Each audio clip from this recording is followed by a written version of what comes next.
We are here today with one of our students. She's from Ukraine and she's going to share her story with us.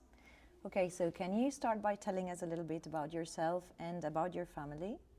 Hello everyone, my name is Liliia, I'm from Ukraine. I'm here with my husband and daughter seeking safety from the war. Okay, how old is your daughter? She is almost 7 years old. Okay, right. Now tell us a little bit about your country, about modern Ukraine.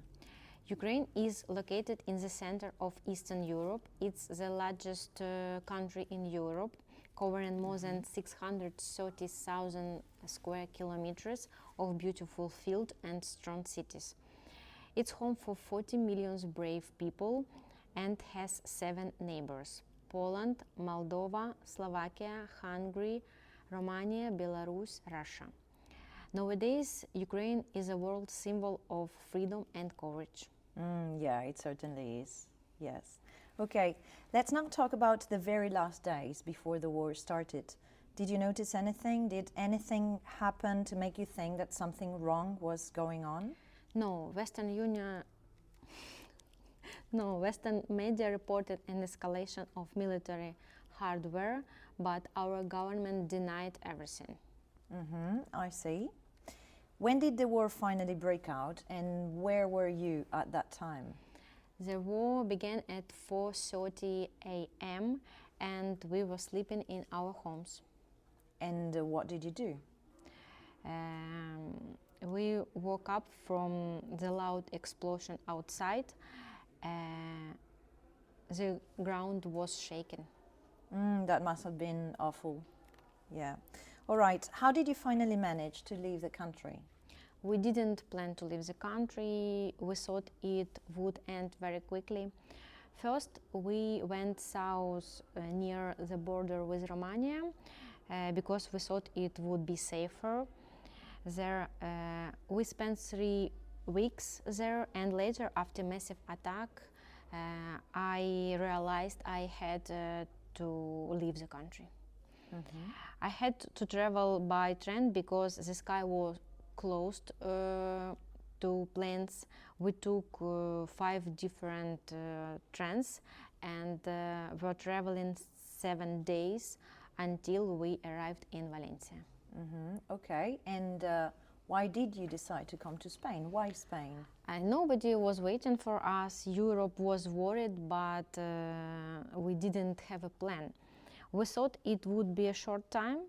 My friends went to different countries. I chose Spain because 12 years ago, when Russia took part from Ukraine, it was called conflict, not a war.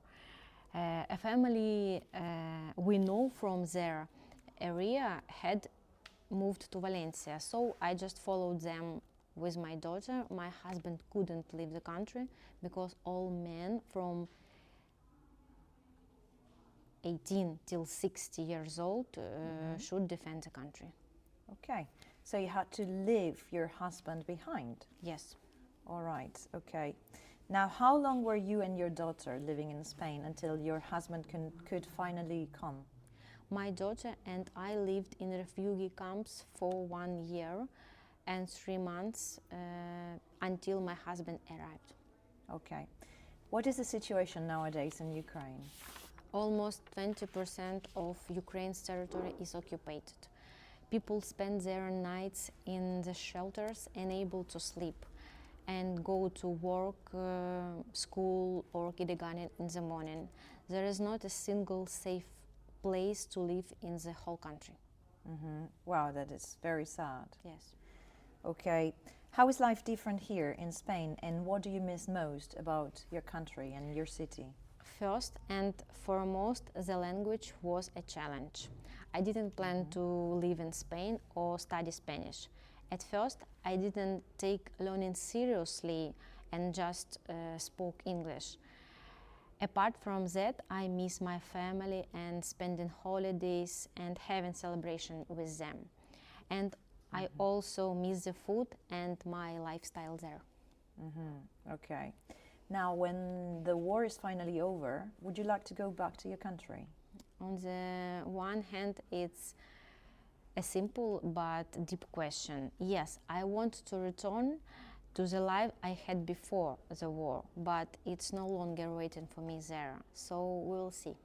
Okay, good. So finally, do you want to send a message to all the people who may watch this podcast? Yes, be flexible and remember every challenge helps us grow. Okay, thank you very much, Liliia.